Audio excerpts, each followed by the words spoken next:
Oke, selamat datang kembali bersama Bapak Ridwan Handaka. Kali ini Bapak ingin membuat video yang membahas mengenai aset tetap gitu ya. Terutama ditujukan kepada mahasiswa Bapak kelas 436 437 gitu ya. Semangat belajarnya ya. Eh, ini juga mahasiswa akuntansi lainnya gitu ya. Yang mungkin masih bingung gimana sih mengerjakan aset tetap itu benar nggak ini gitu ya. Nah ini based on ke PMK 212 2019 gitu ya. Jadi eh, di sini Bapak akan membahas mengenai mereview soal aset tetap dan KDP ya, based on PMK 212 2019. Namun sebelum kita bahas itu ya soal itu, kita harus tahu dulu konsepsinya gimana sih di PMK 212 itu ya. Oke, lanjut aja ya. Misal ada soal begini soalnya nih. Nah, ini ada skema pembayaran proyek gitu ya. Biasanya kan kalau kita bikin gedung itu ya, itu dibayarnya kan nggak langsung, kalau sistem pembayaran kita kan prestasi ada, nanti dibayar gitu ya. Kan nggak mungkin nih, kalau 100 miliar baru dibayar terakhir itu ya. Nanti pengusaha nggak ada yang mau ini. Jadi biasanya bayarnya per termin gitu ya. Nah, di sini biasanya eh ya terserah mau dibagi, kalau di sini kan dibaginya 4 termin ya. Dan yang pertama itu dikasihkan uang muka gitu ya. Jadi sebenarnya kontraktor itu boleh minta uang muka, boleh tidak itu ya. Jadi kalau di soal ini dia minta uang muka, sama dengan, contoh soal di ini ya, di UAS yang lalu itu ya, itu ada uang muka. Lalu di sini juga ada retensi gitu ya, ada retensi. Retensi itu apa? Jaminan pemeliharaan itu ya. Nah, eee, yang perlu kalian pahami gitu ya, dalam belanja modal ini, untuk gedung bangunan itu biasanya terdiri atas 3 gitu ya. Ada belanja modal untuk kegiatan perencanaan gitu ya, misalnya kayak drafting gambar, konsep gitu ya. Lalu, eee, kegiatan pengawasan, jadi mengawasin itu biasanya kalau, sudah dilaksanakan gini ya, apakah sesuai dengan direncanakan per termin gitu ya. Jadi ada honor pengawasnya gitu ya. Lalu ada kegiatan pelaksanaan, pelaksanaan apa ya, bangun gedungnya itu ya. Nah, di sini, di belanja modal ini juga yang perlu kalian ingat adalah, sorry ya, alur belanjanya. Kalau di sini kan dia uang muka, yang pertama uang muka, lalu pembayaran per termin, misal kalau di sini 1 sampai 3, dan yang ketiga adalah pembayaran akhir gitu ya. Jadi termin termin saat itu, misal kalau di sini, itu kan 80 ya, di sini kan ada 100 dikurangi 80 kan 20% itu ya. Jadi 20% dikurangi retensinya, di sini retensinya sekitar 5% gitu ya.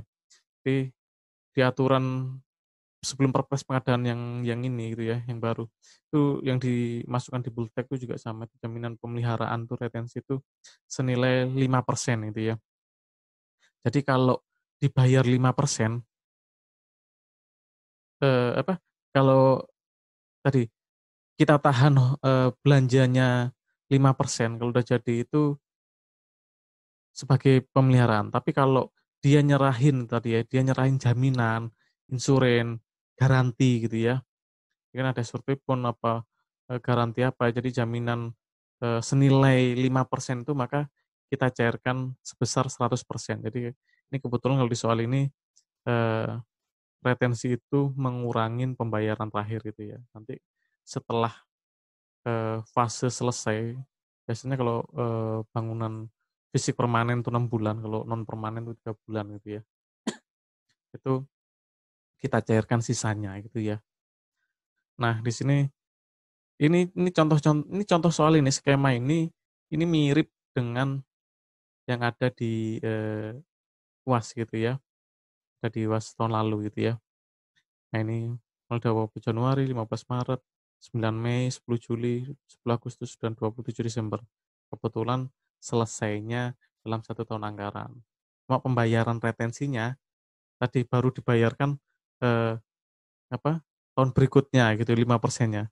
Bisa nggak sih terjadi? Nah, biasanya jarang terjadi. Biasanya, eee, kita akan selalu mencairkan sebesar 100% dengan kewajiban kontraktor tuh menyerahkan jaminan gitu ya, senilai 5% sebagai tadi retensi. Dan kalau sudah selesai pemeliharaannya biasanya kita cairkan. Jadi konsep konsep belanja kita itu kan 1 tahun DIPA selesai gitu ya. Jadi, enggak apa namanya, tahun depan kita nyairkan retensinya itu biasanya jarang terjadi, itu hanya ada di soal gitu ya. Nah, lanjut.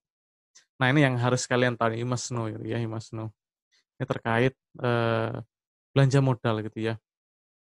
Jadi di Bultec 04 itu ya, itu terdapat, eee, ini apa, biasanya yang jadi masalah kan, apa aja sih yang bisa dimasukkan ke dalam belanja modal gitu ya. Kalian bisa baca dasar hukumnya mengenai alokasi anggaran untuk pengadaan barang jasa terkait tadi belanja modal tadi ya, di Bultec 04 itu ya. Pada bab 5 klasifikasi menurut jenis belanja halaman 16 sampai 20. Di situ juga tertera tadi jaminan pemeliharaan itu juga ada di situ. Biasanya yang membingungkan tuh, eee, ada belanja-belanja itu terus ada honor tim pengadaan. Ini tim pengadaan ini masuk mana? Masuk belanja barang, biasanya kan honor-honor kan bukan belanja pegawai ya, belanja barang dan jasa biasanya gitu ya. Nah, ini kalau untuk belanja modal, tadi rujukannya ini dan ada di PMK juga itu, eee, dimasukkan ke dalam belanja tersebut gitu ya. Jadi pada ketentuan tersebut antara lain disebutkan bahwa belanja modal meliputi ya, belanja modal untuk perolehan tanah, gedung dan bangunan, peralatan dan mesin, jalan irigasi dan jaringan, aset tetap lainnya dan aset lainnya. Lalu komponen belanja modal untuk perolehan aset tetap meliputi harga beli aset tetap ditambah semua biaya lain yang dikeluarkan sampai aset tetap tersebut siap untuk digunakan, misalnya biaya transportasi, biaya uji coba, dan lain-lain. Demikian juga untuk pengeluaran untuk perjalanan dan jasa yang terkait dengan perolehan aset tetap atau aset lainnya, termasuk di dalamnya biaya konsultan perencana ya, seperti tadi Bapak jelaskan kan. Biasanya untuk pengadaan, fisik itu dibagi jadi ada konsultan perencana, ada konsultan pengawas gitu ya. Lalu kalau di sini ada perangkat lunak gitu ya, harus ditambahkan pada nilai perolehan gitu ya. Sehingga kalau misal ada honor pejabat pengadaan, tim pengadaan ya, merupakan salah satu biaya untuk pengadaan barang jasa, maka honor tersebut dapat dibebankan ke dalam akun belanja modal gitu ya. Jadi dia itu mengurangi mengurangi belanja modalnya gitu ya. Bukan mengurangi belanja modalnya, jadi udah include di situ. Jadi dia bisa menambahkan minta tambahan DIPA atau gimana ya. Pokoknya, fisiknya ya nggak boleh dikurangi nilainya, itu di luar, fisiknya atau istilahnya di luar beli aset tetapnya gitu ya. Terus kalau misal, pengadaan apa, beli pengadaan buat apa namanya, Covid itu ya, vaksin Covid misal gitu kan, kan dia per item gitu ya, per itemnya kan kecil tuh, misal nilainya 500.000, itu belanja modal apa enggak? Kan biasanya kalau ada nilai kapitalisasi kan, itu kan nggak masuk ya, kan 1 juta ya kan, dia bawah 1 juta berarti dia masuk barang dan jasa. Honor tim pengadaannya, dia masuk ke belanja barang dan jasa untuk tadi, untuk kegiatan Covid tersebut gitu ya. Jadi kalian, juga dalam dalam aset tetap harus juga mempelajari apa aja sih yang bisa dibelanja jenis-jenis belanja apa yang bisa diatribusikan ke dalam, apa namanya, belanja modal aset tetap gitu ya. Itu perlu misal kalau ada apa, yang biasanya belanja ini apa, bayar pajak gitu atau peningkatan peningkatan apa, dari HGB ke SHM itu juga termasuk belanja aset tetap ya. Jadi akan menambah nilai aset tetapnya gitu. Misal dari sebelumnya HGB jadi SHM gitu ya. Termasuk honor notarisnya, itu dia notarisnya ya. Kecuali kalau misal dia tersangkut hukum gitu ya. Misal ada klaim sepihak atau apa sengketa gitu. Nah itu biasanya pancingannya di situ itu. Jadi dia itu nggak termasuk ini apa namanya, eee, apa, belanja modal tersebut. Jadi dia di luar itu, jadi belanja jasa, kayak gitu.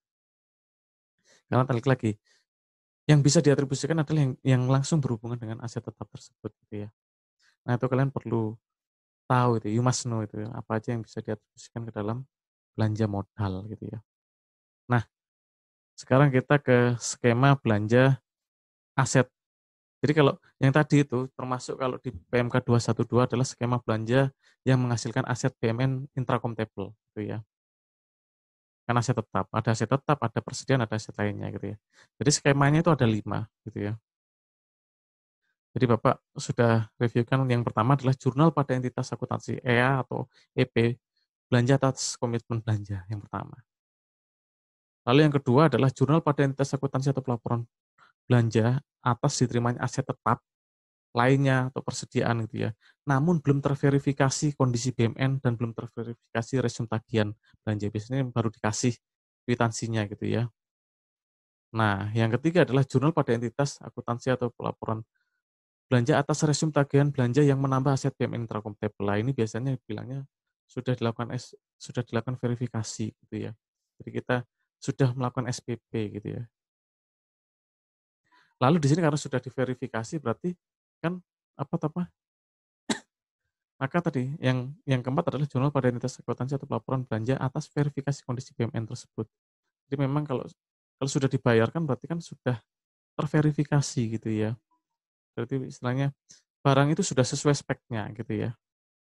Dan yang kelima adalah tadi jurnal pada entitas akuntansi atau pelaporan belanja atas realisasi pembayaran belanja yang menambah aset BMN intrakompatibel yang membebani rekening kas negara. Gitu ya.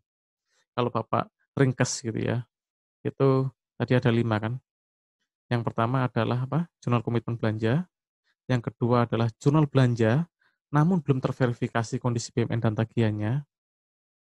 Yang ketiga adalah jurnal resume tagihan belanja yang menambah aset BMN intrakompatibel ini saat SPP gitu ya. Lalu jurnal verifikasi kondisi BMN ini di sini kita akan register dari SIMAK BMN gitu ya ke Saiba gitu ya. Dan yang terakhir adalah jurnal realisasi pembayaran belanja. Ini saat SP2D gitu ya. Nah, bagaimana ngejurnalnya? Nah, kalian harus ingat itu ya. Jurnal komitmen belanja. Ini belanjanya di mana sih gitu ya? Dia belanjanya Satker KL. Ingat kalau komitmen belanja untuk Satker KL itu dia single entry gitu ya, single entry. Jadi jurnalnya adalah belanja XXX pada saat komitmen transaksi kan di situ. Jadi di 212 itu menurut Bapak akrual banget. Jadi kita tiap tiap tiap fase dijurnalkan itu ya. Nah, di sini jurnal komitmen belanja saat transaksi, misal saat transaksi, saat kontrak gitu ya, saat apa? Eh, ya saat ini saat kita transaksi gitu ya. Berarti belanja XXX, misalnya belanja modal gitu ya. Misal nilainya 4,5 gitu ya. Nanti saat diterima tagihannya, maksud dia ngasih tagihan ini. Itu kita balik gitu ya. Kita jurnal balik. Belanja XXX nilai 4,5 miliar gitu ya. Kemudian jurnal belanja namun belum terverifikasi kondisi BUMN. Berarti kan sudah mau ngasih tagihan kan gitu kan. Cuma belum terverifikasi. Maka, oh iya, jurnal komitmen itu tidak mempengaruhi ini ya, tidak mempengaruhi apa namanya laporan keuangan. Dia hanya berfungsi sebagai ya manajemen aja ya. Jadi ya banyak mungkin pengajar yang nggak apa mewajibkan, tapi di Bapak tadi kita sesuai dengan 212 aja gitu ya. Di sini jurnal komitmen ya, komitmen itu digunakan untuk dari langkah manajemen di situ ya. Sebenarnya kalau kita masukkan tagihan itu kan pertama nginput kan by aplikasi pasti eh, ada dulu nih komitmennya gitu ya kan. Masukkan apa nama-namanya gitu ya. Terus ada dulu. Nah tadi ya, terus yang kedua jurnal belanja tapi belum terverifikasi kondisi BMN dan tagihannya. Maka persediaan atau aset tetap atau aset lainnya yang belum diregister gitu ya. Kalau di sini Bapak singkat YBD, terserah nanti kalian singkat ya. Persediaan YBD atau aset tetap YBD yang belum diregister pada utang yang belum diterima tagihannya, YBDT itu ya. Terserah nanti kalian singkat aja utang YBDT biar biar nggak panjang-panjang. Nilainya 4,5 miliar gitu ya. Nah, yang ketiga adalah tadi resume tagihan belanja gitu ya. Ini berarti kita mau SPP ini SPM gitu ya. Berarti utang yang belum diterima tagihannya gitu ya, pada belanja modal yang masih harus dibayar gitu ya. Nah, ini kalian bisa belanja modal YMHD gitu ya. Kalau tadi BDT ini YMHD ya boleh. Nah, di sini karena apa tadi? Berarti kan sudah PPK sudah setuju nih dari tagihan penyedia ini kan kalau kalian masih ingat belajar pengadaan dulu dari penyedia dia ngasih ke BPK nanti ngoreksi gitu ya. Kalau sudah eh, sesuai, barangnya sesuai, maka dia akan membebankannya, ini dia udah membebankan ini SPP, terus ke PPSPM ya, bikin SPP SPM, dan tadi di sini kita karena sudah barangnya udah berat, maka kita tadi masukkan dari SIMAK BUMN ke SAIBA gitu ya.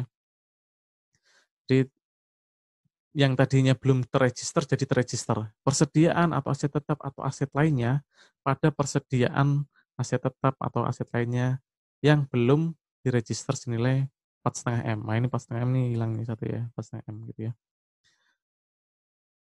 Nah yang terakhir adalah jurnal realisasi pembayaran belanja saat SP2D. Maka belanja modal yang masih harus dibayar pada ditagihkan lintas lain. Pada saat ini kita baru menjurnal buku besar kas itu ya. Jadi kalau yang tadi itu hanya di buku besar akrual mulai dari komitmen belanja, lalu tagihan, resum tagihan, verifikasi kondisi BUMN, arti ini registrasi BUMN itu ya. Itu semua di akrual, buku besar kasnya kosong. Namun setelah dibayar oleh tadi ada transaksi itu tadi kas keluar dari kas umum negara, maka buku besar kas mulai mencatat di sini. Nah itu ya. Jadi sequelnya yang kalian perlu kalian ingat ada 5. Pak saya mau lihat dong Pak di PMK 212-nya di mana? Nah, kalian bisa belajar di tadi di halaman berapa? Halaman nah ini ya. Tadi kalau misal kurang jelas ya. Ini jelasnya itu ya. Ini konsepnya 1, 2, 3, 4, 5 gitu ya. Komitmen transaksi, lalu komitmen jurnal balik, tagihan diajukan, SPP, SPM, registrasi aset BUMN, SIMA BUMN, kirim ke SAIBA, dan yang terakhir adalah saat SP2D ini ya. Ini sequelnya itu ya. Ini kalian perlu ingat berarti belanja, lalu persediaan yang belum diregister, utang yang belum diterima tagihannya, utang pada belanja modal yang masih harus bayar, lalu persediaan eh, persediaan nah, asetnya di neraca pada tadi ya pada persediaan yang belum diregister, kemudian saat dibayarkan tadi belanja yang masih harus dibayar pada tagihan entes lain itu. Jadi sequelnya itu ya sequel jurnalnya. Nah, kalau kalian pengen belajar lebih lanjut, kalian bisa lihat di PMK di halaman 54 di sini ada ini ya. Kalian bisa baca di PMK 212 di halaman 54 gitu ya. Oke, ini belanjanya tadi seperti Bapak bilang ini komitmen belanja. Ada di bab 3 jurnal anggaran ya itu tadi ya. Kalian bisa bedakan nanti mana yang untuk satker biasa, mana yang untuk biabun gitu ya. Kalau biabun dia double entry, kalau satker biasa dia single entry, itu aja bedanya. Kemudian apa namanya? Jurnal yang tadi disebutkan nih. Ini saat apa diterimanya aset tetap tapi belum diverifikasi. Nah, ini resume tagihan. Nah, ini saat diverifikasi, kemudian yang ini saat dibayarkan itu saat realisasi pembayaran. Nah, itu apa? Bagaimana cara mengerjakan soal apa KDP dan aset tetap based on PMK 212 gitu. Oke. Ya, yuk kita bahas soal UAS kemarin gitu ya. Selamat belajar nih. Nah, ini kita akan bahas soal UAS kemarin. Oke, kita coba bahas sebentar ya. Eh, oke, kita share kita soal UASnya mana nih soal UASnya. Nah, ini nih. Wah, ini sudah ada pembahasannya ini ya. Ini jadi kalau nggak salah di ini Bapak dapat dari mahasiswa Bapak ini. Wah, ini penyusunnya ini ya dari IMSI gitu ya. Ini Bapak mencoba memperbaiki jawabannya gitu ya. Ini di sini Satker ABC membangun sebuah gedung dengan kontrak konstruksi tanggal 3 Januari gitu ya. Nilai kontraknya 10 miliar dan jangka waktu 20 bulan gitu ya. Dengan masa pemeliharaan 3 bulan. Kontrak tahun jamak. Oh, berarti kalau kontrak tahun jamak itu ya seperti tadi contoh soal Bapak kan nggak tahun jamak, jadi dia di 1 tahun anggaran ini berarti kalau ini apa tahun jamak, jadi ada 2 dipa gitu ya. Masuk pemeliharannya 3 bulan. Ini 3 bulan biasanya untuk bangunan non permanen gitu ya. Ya inilah namanya ada di soal gitu ya, macam-macam. Lagi kalau nanti ini kan misal ada pajaknya gimana dibayar atau misal uang mukanya dibayar pakai UP gitu, misal. Wah, ini bisa bisa aneh-aneh soal itu ya. Kita lihat yang soal yang di sini aja itu ya. Ini uang muka sebesar 10% dari nilai kontrak gitu ya, maka eh, ada uang muka yang diberikan itu ya. Ini kebetulan. Nah, kalau tadi pemeliharaan ada jaminan pemeliharaan tuh ya. Sebenarnya jaminan tuh ada mulai dari uang muka, jaminan pelaksanaan sampai jaminan pemeliharaan tadi ya. Jadi jaminan uang muka sebenarnya senilai uang muka itu gitu ya. Jadi ketika kita ngasih uang muka ke kontraktor itu ya, itu mereka juga harus ngasihkan jaminan senilai uang muka itu. Nah, nanti jaminan itu akan berkurang terus ya sampai uang mukanya selesai gitu ya. Lalu jaminan pelaksanaan juga dia memberikan jaminan pelaksanaan biasanya nilainya itu 5% dari HPS-nya gitu ya biasanya. Nah, ini di soal ini gitu ya, uang muka 10%, lalu termin 1 30%, termin 2 50%, ketika fisik mencapai 60% dan termin 3 sebesar 95% dari nilai kontrak setelah pekerjaan fisik mencapai 100%. Retensi sebesar 5% dari nilai kontrak dibayarkan setelah selesai masa pemeliharaan selama 3 bulan. Alternatif lainnya pada pembayaran termin 3 yaitu dapat diberikan 100% dari nilai kontrak jika kontraktor menyerahkan jaminan pemeliharaan dari bank gitu ya. Ini udah benar gitu ya. Nah, ini sedangkan relasi pembayaran dan transaksi yang terjadi adalah sebagai berikut. Nah, itu tadi ceritanya ya, ini baru kita ngejurnalnya dari sini. Uang muka sebesar 1 M dibayarkan melalui penerbitan SP2D pada tanggal 10 Januari 2017 gitu ya. Nah, ini di sini Bapak sudah mengerjakan ya biar enggak lama-lama. Yang pertama, nah ini kan, eh kita komitmen belanja. Berarti biasanya Pak bisa nggak sih Pak kontrak itu, eee, kontraknya misalnya nilainya 10 M, ya udah kita langsung belanja modal, nanti, tiap dia ngasih tagihan, misal tagih 1 M, maka kita, komitmennya, eee, sat dikredit 1 terus berkurang terus gitu ya. Itu bisa saja sih ya terjadi, tapi, menurut Bapak, kan kadang kan kontrak itu, nilainya 10 M nggak selesai gitu ya.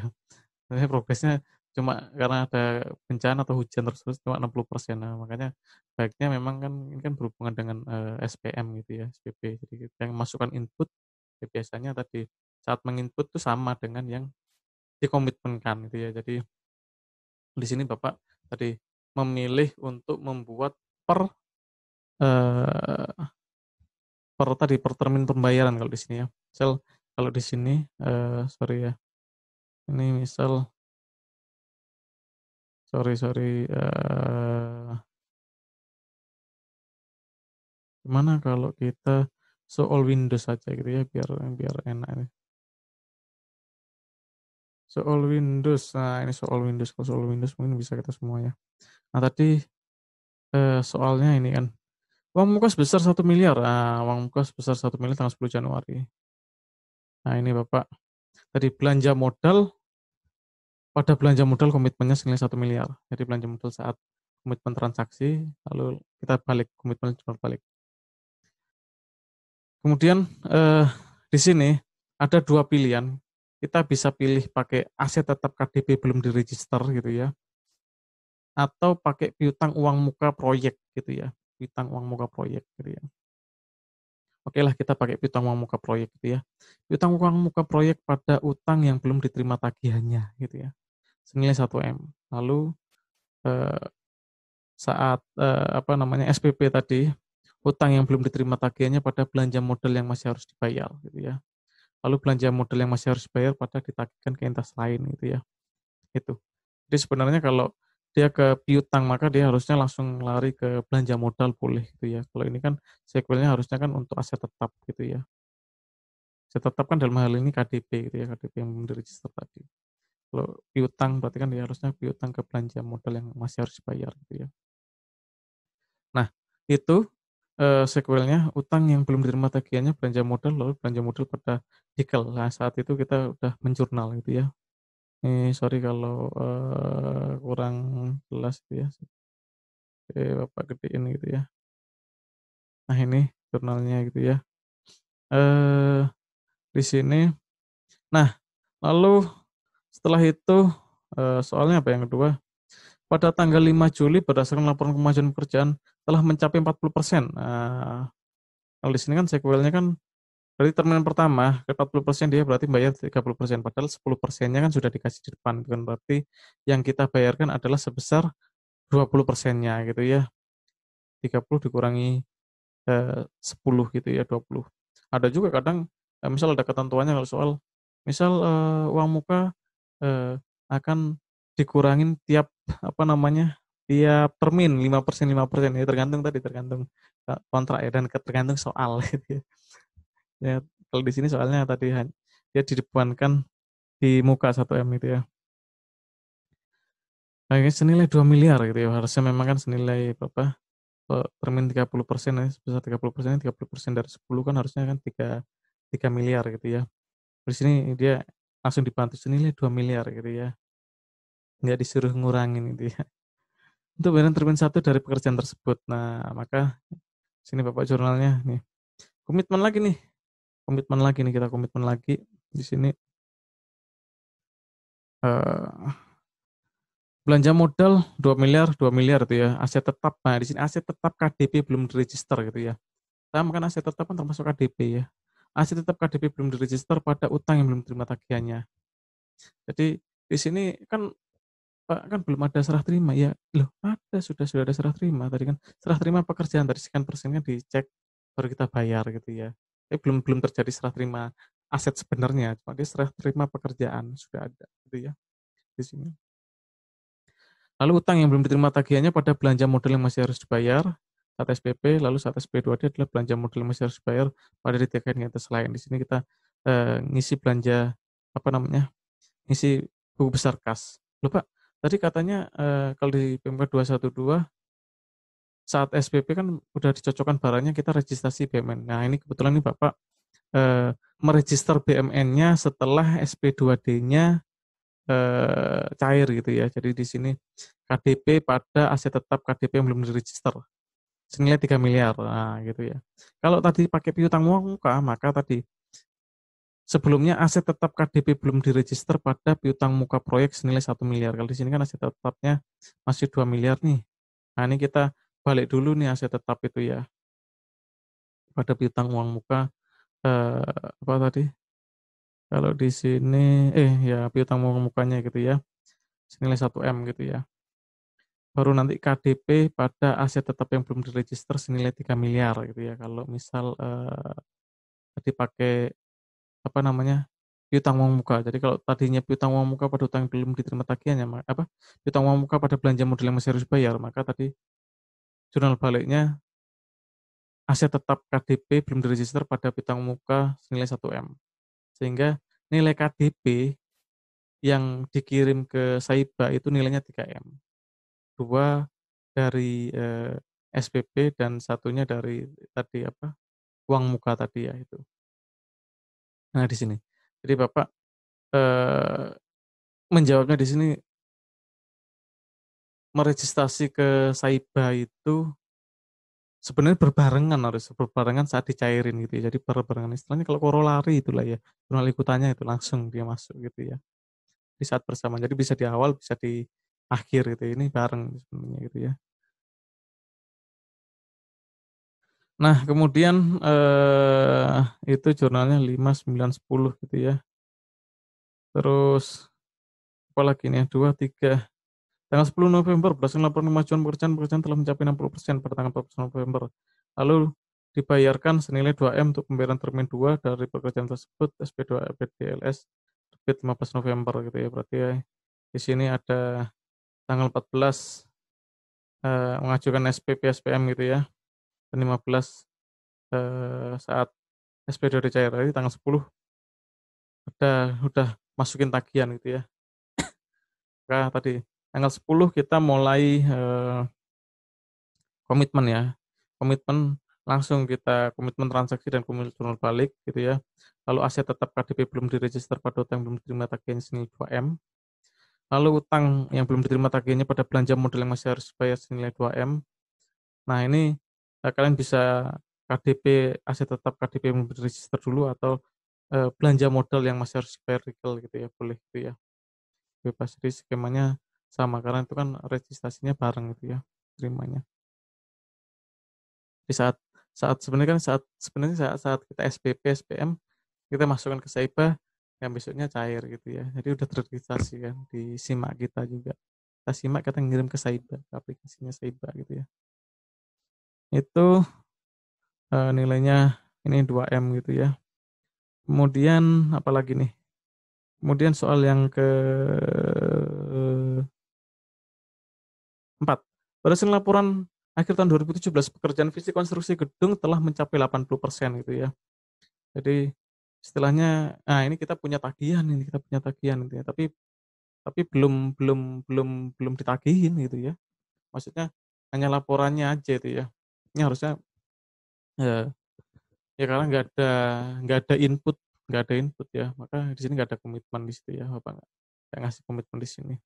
Di tanggal 31 Desember kita eh, penyesuaiannya di sini nih. Aset tetap ini pada utang yang belum diterima tagihan. Nilainya 3M gitu ya, di sini 3M. Supaya apa? Dianggarin di tahun berikutnya gitu ya. Kita masih punya utang gitu ya. Utang kita gitu ya.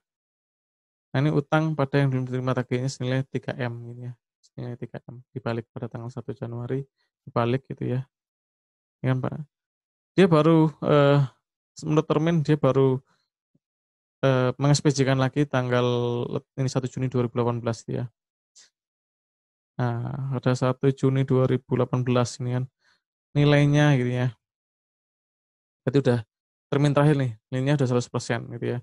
Dia mengajukan SPMS senilai 4,5 miliar, harusnya kan 5 miliar. Nah, 500 jutanya kan apa, di sini dia tidak ngasih itu apa namanya, tidak ngasih retensi gitu ya. Kalau dia ngasih apa, dia nggak ngasih waranti gitu ya, garansi nggak masih gitu sih, garansi punya nggak ngasih, dia insurin nggak ngasih gitu ya, maka otomatis nggak 50%-nya gitu ya, tapi 50 dikurangi 5% jaminan, di sini 4,5 M gitu ya. Udah selesai, ini 100%. Nah, aset tetap yang belum register pada, dari tadi kita komitmen dulu gitu ya, 4,5 M. Lalu di sini tadi tagihan diajukan, aset tetap pada utang yang belum diterima tagihannya, kemudian utang yang belum diterima tagihannya pada belanja modal yang masih harus bayar gitu ya. Kemudian tadi SP2D-nya ini ya, belanja modal yang masih harus bayar pada ditagihkan entitas lain gitu ya. Dan kita meregister atau tadi meregister dari KDP ke aset tetap berupa KDP yang belum diregister senilai 4,5 M gitu ya. Tuh, sudah terregistrasi bahwa nilai KDP sudah benar gitu ya. Nilainya 4,5 M gitu ya. Nah, kemudian eh, tanggal 31 Agustus ya, masa pengeluaran berakhir, dia ngasih BST ya oleh kedua belah pihak gitu ya pada tanggal 1 September 2018 itu mengajukan SPMLS senilai 500 juta untuk pembayaran retensi gitu ya, tanggal 2 September gitu ya. Jadi tadi belanja modal kan retensinya kan tetap kan aset tetap KDP belum diregister pada utang yang belum diterima tagihannya senilai 500 juta tagih diajukan. Saat SPP tadi utang yang belum diterima tagihannya pada belanja modal yang masih harus bayar gitu ya. Pada ditagihkan entitas lain gitu ya.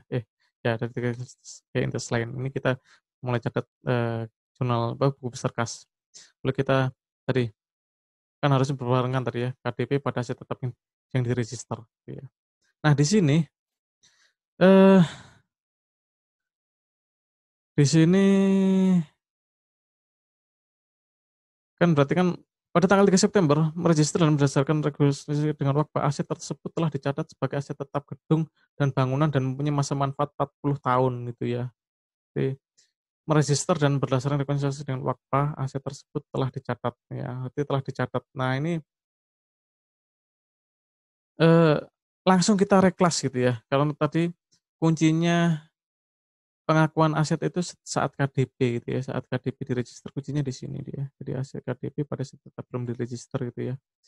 Jadi ketika dia udah 100% udah sesuai terus sampai yang terakhir barang itu sudah sesuai, kita sudah rapat udah sesuai gitu ya. Kita kan berarti kan kalau udah sesuai sini, maka tanggal 3 September kita reklas itu tadi yang tadinya KDP ke aset tetapnya, namanya apa, gedung dan bangunan gitu ya. Jadi nggak perlu lagi misal eh, apa aset tetap belum diregister pada KDP gitu ya, baru gedung bangunan pada aset tetap belum diregister, enggak perlu, langsung aja nih, kita langsung reklas. Jadi, di buku-buku juga sama ya, jadi setelah selesai KDP, setelah selesai langsung kita reklas ke, aset tetapnya gitu ya. Misal kalau aset tetapnya di sini gedung bangunan atau misal mesin gitu ya, peralatan mesin dan lain-lain gitu ya. Langsung 3 September kita langsung reklas gedung bangunan pada KDP gitu ya. Reklas untuk registrasi aset tetap gitu ya. Oke itu. Kemudian yang terakhir adalah pada tanggal 5 September mengasuransikan gedung dan bangunan tersebut selama 2 tahun dengan biaya asuransi sebesar 50 juta. Nah, biaya asuransi ini ya di luar gedung ya. Tapi biaya asuransi ini dia masuk belanja pemeliharaan biasanya gitu ya. Dia masuk belanja barang dan jasa gitu ya, berarti itu.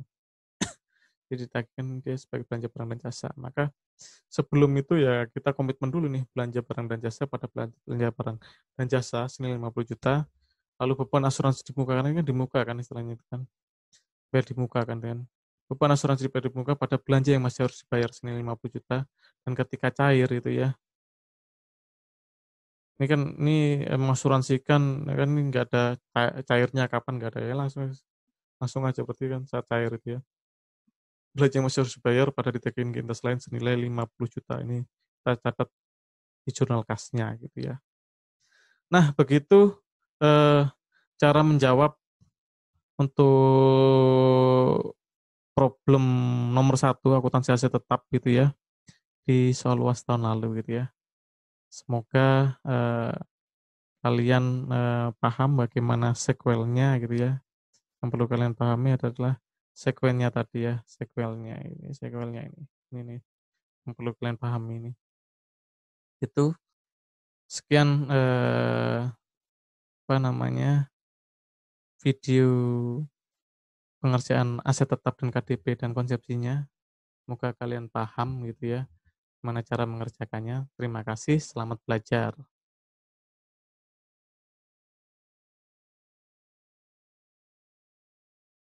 Oke, selamat belajar ya. Terima kasih.